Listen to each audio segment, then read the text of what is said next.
Imagine you're a veteran.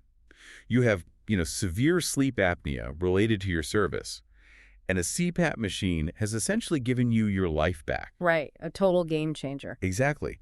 Modern medical science just delivered this miracle. But because of a new bill introduced on the House floor this week, that medical miracle might actually be used to slash your future disability benefits. Wow. Yeah, it's heavy stuff. It really is. So welcome to Congress in Context. This is our deep dive into the real, everyday machinery of Washington. And it is a pretty striking contradiction right now. I mean, just weeks ago, the nation celebrated the semi-quincentennial. Right, the 250th anniversary of the Declaration of Independence. Yeah, exactly. And the speeches, they were full of all this soaring rhetoric about unity and the unbroken American experiment. But stepping onto the actual floor of the House and Senate in mid-July, well, it reveals a very different landscape. Yeah, a lot less soaring rhetoric, right? Way less. It is the incredibly gritty, muddy reality of how power is actually wielded when a legislature is just deeply fractured. So our mission today is to try to cut through all that partisan noise, unpack a whole stack of recent bills, floor debates, and committee actions from this past week, and basically figure out how the mechanics of those decisions actually impact you, the listener. Sounds like a plan. Yeah. And real quick, before we jump into the deep end, just a short housekeeping note. This deep dive is a completely independent project. We don't have corporate sponsors dictating our coverage or anything. Which is nice. It really is. So to help keep this ad-free civic education resource sustainable, you can support our production infrastructure via the Buy Me a Coffee link. It's right there in your app's show notes. Highly recommend checking that out. So to understand how Congress is operating this week, we really have to look at how they're navigating gridlock. Right. Because when massive proactive legislation stalls out, the battles, they don't just end, they migrate. They move into the granular details of funding, procedural loopholes, and administrative rules. And the fight over that veterans bill is just a perfect example of how complex those mechanisms can get. Oh, absolutely. So let's unpack that, because on paper, H.R. 9237, the Take Care of America's Veterans Act, it sounds like a universally supported concept, right? You'd think so, yeah. So? Yeah, I mean, it was introduced by Republican Representative Mike Boyce of Illinois, and its primary goal is to improve health care and expand the Major Richard Starr Act. Right, and that act deals with how combat-injured veterans receive both their retirement pay and their disability compensation. Exactly. So what's the issue? Well, the controversy isn't over expanding those benefits. I mean, everybody wants that. The fracture happens over the mechanism used to pay for them. The funding. Always the funding.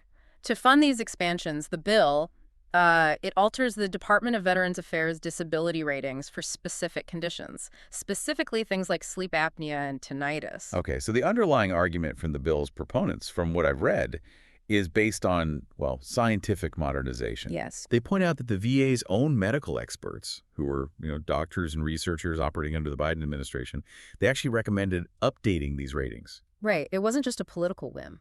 Exactly. The logic is that if a modern treatment, like a CPAP machine, effectively eliminates the impairment of sleep apnea your disability compensation should be adjusted downward to reflect your current physical reality. Right, rather than the reality of, say, 20 years ago before that treatment was widespread. Makes sense on a spreadsheet. It does. But the opposition, which was really led by Democratic Representative Mark Takano, they framed this entirely differently. Takano called it, quote, the largest cut to veterans' benefits in history. Wow. Those are strong words. Very strong. Yeah. His core argument is that the bill funds a new benefit for one group of veterans by basically slashing the long-term safety net for another group. I see.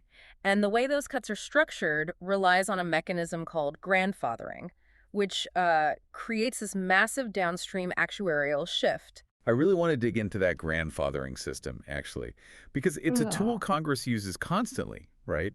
To make bitter pills a bit easier to swallow. Oh, all the time. It's classic Congress. Yeah. So under this bill, existing veterans are protected.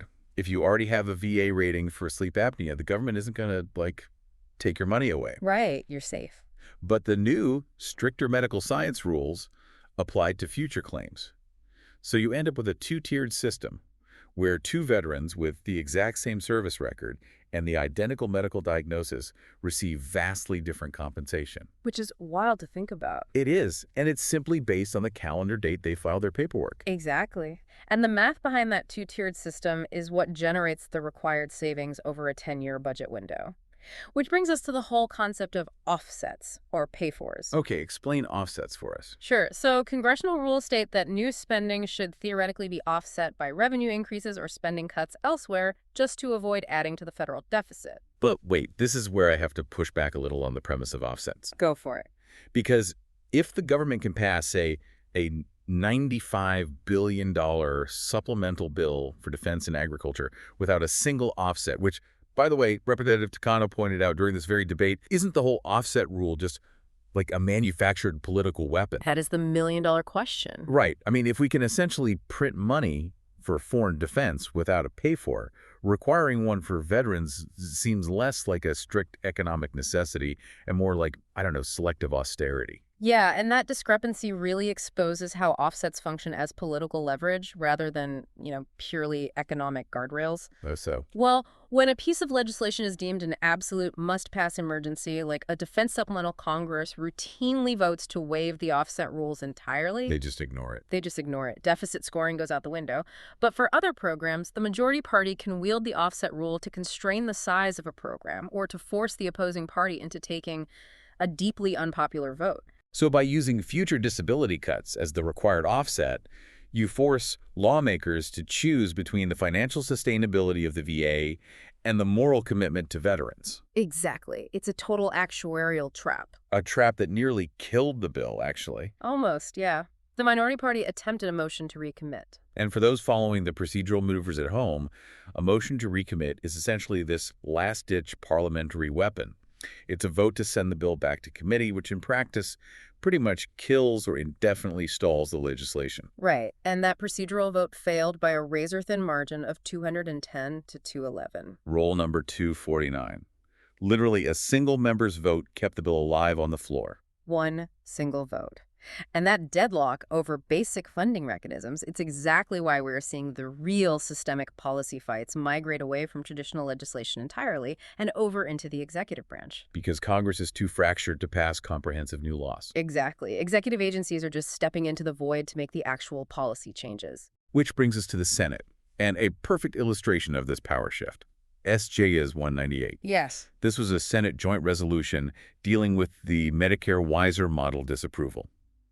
So the Centers for Medicare and Medicaid Services, or CMS, which is an executive agency, implemented a new rule regarding prior authorizations for certain medical services. Right, and their stated goal there was to reduce wasteful and inappropriate services. But Congress wasn't having it. No, they were not. Congress attempted to overturn that agency rule using a mechanism called the Congressional Review Act, or CRA. Okay, remind us how the CRA works again. So, enacted back in 1996, the CRA gives Congress a window of 60 legislative days to pass a joint resolution of disapproval against a newly issued federal regulation. And notice the dynamic here, too. Congress isn't writing a new proactive healthcare law to fix Medicare.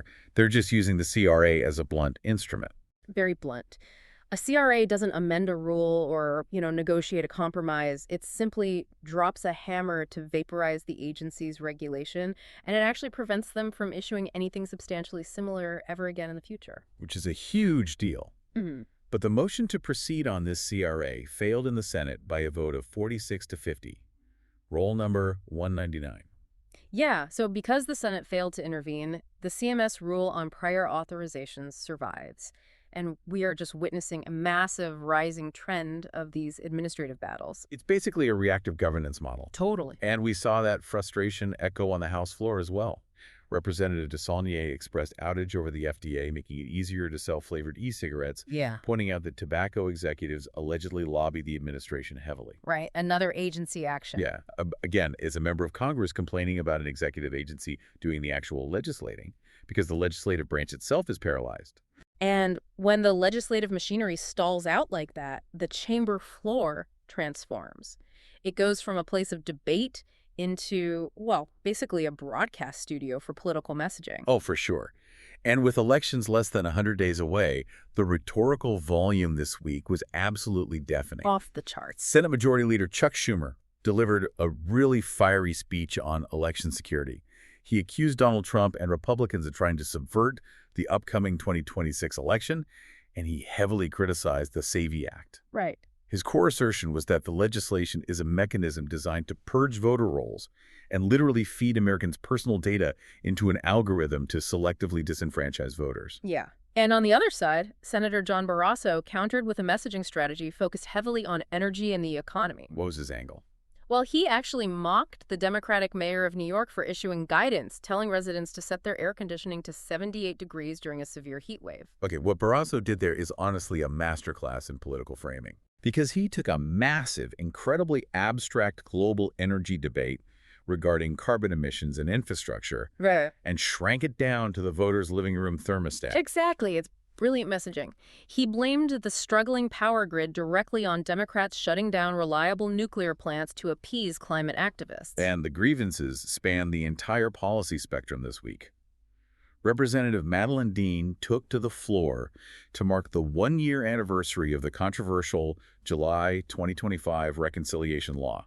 She referred to it mockingly as the One Big Beautiful Bill Act. Yeah, that was quite the speech. We probably need to define reconciliation here, too, because it's another one of those massive procedural workarounds. Oh, yeah. So budget reconciliation is a special parliamentary process that basically allows the Senate to bypass the standard 60-vote filibuster threshold. Which is huge. Right. It lets the majority pass sweeping tax and spending changes with just a simple 51-vote majority.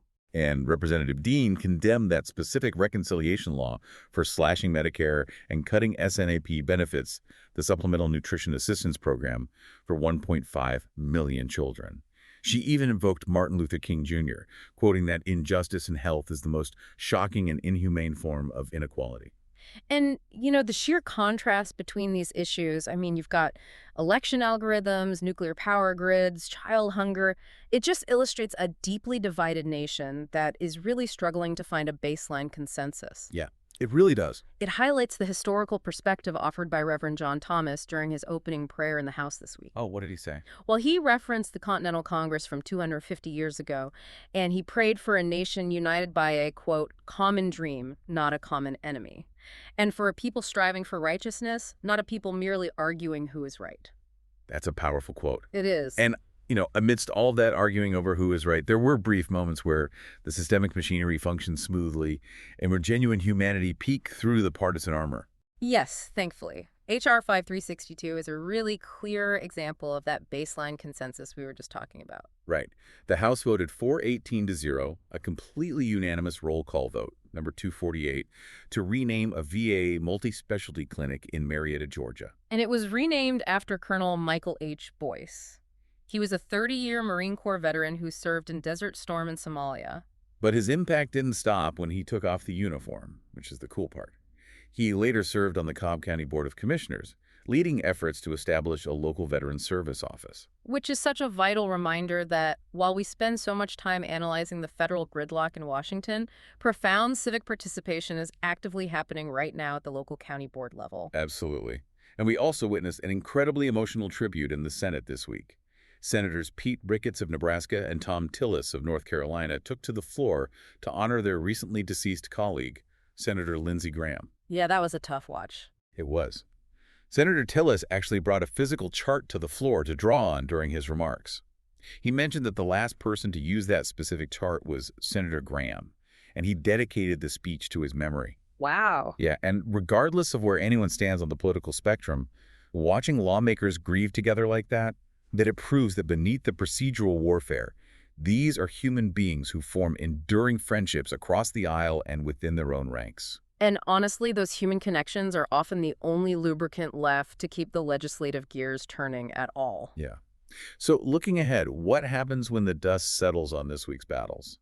Well, on the legislative front, things are still largely stalled out. Right, because after that incredibly tight 210 to 211 procedural vote on the Veterans Bill, H.R. 9237, the final passage was actually postponed in the House. Yeah, so the fight over whether to use CPAP machines to offset future disability benefits, it's in a holding pattern. The actuarial trap remains unset for now. And because passing bills like 937 is just so fraught, the Senate majority is shifting its focus to the path of least resistance. Which is judicial nominations. Right. When you cannot pass a comprehensive law, confirming lifetime judges becomes the primary method for a party to really exercise its power and cement a lasting generational legacy. And the mechanism for that relies on overcoming cloture. For those who aren't familiar, cloture is the procedural vote required to just end debate on a topic. Exactly. And while most legislation requires 60 votes to invoke cloture and break a filibuster, Senate rules were changed years ago to allow judicial nominees to clear cloture with a simple majority. But even with that lower threshold, the margins are razor thin right now. Oh, completely. We saw Carmarie Westerkamp barely clear that hurdle with the 49-48 vote to become a judge of the United States Court of International Trade. And now, other nominations, like Benjamin M. Flowers for the Sixth Circuit Court of Appeals, they're queued up for similarly tight, tense cloture votes. The overarching narrative of this week in Congress is really about finding the avenues of power that remain open when the main highway is blocked. Yeah, that's a great way to put it. If you can't pass a bill because of offset fights, you confirm a judge. Right, and if you can't write a new health care law, you try to kill an agency's Medicare rule with a CRA. It underscores why paying attention to the procedural details, the grandfather clauses, the deficit scoring, the administrative rulemaking, is absolutely essential. It really is. The soaring rhetoric of the semi-quincentennial tells us what America aspires to be. But these gritty, complex legislative mechanisms, they dictate how power actually impacts your life day to day. Well said. And that brings us to the end of today's deep dive. We want to warmly thank you for joining us on this exploration of Congress in context. We value your curiosity and your time immensely. We really do. And remember, if you want to help keep this ad-free civic education resource sustainable, you can use the Buy Me a Copy link located in the show's description. And we heavily encourage you to engage with this material directly, too. I mean, you don't have to take our analysis as the final word. Go to congress.gov. Yes, bookmark it. Exactly. You can search for H.R. 9237 or S.J.Res 198 and actually read the text of the bills and the Congressional Review Act resolutions we discussed today. Go directly to the source. If you feel strongly about how veterans' benefits are offset, or how Medicare handles prior authorizations, or the mechanics of election security, Congress.gov is exactly where you can find your specific representative's contact information. Right. Call their office. Write them a letter. Let them know how you expect them to navigate these issues. And remember the legacy of the late Colonel Boyce. Voting for federal representatives every 2 or 4 years is a vital civic duty, but true, daily participation in the American experiment often happens much closer to home. Oh, 100%. Whether it's showing up to a county board meeting, a city council hearing, or a local school board session, your voice can have an immediate, tangible impact right in your own community. So as we wrap up, you want to leave you with a final thought to chew on. We started this deep dive by looking at the debate over the Take Care of America's Veterans Act.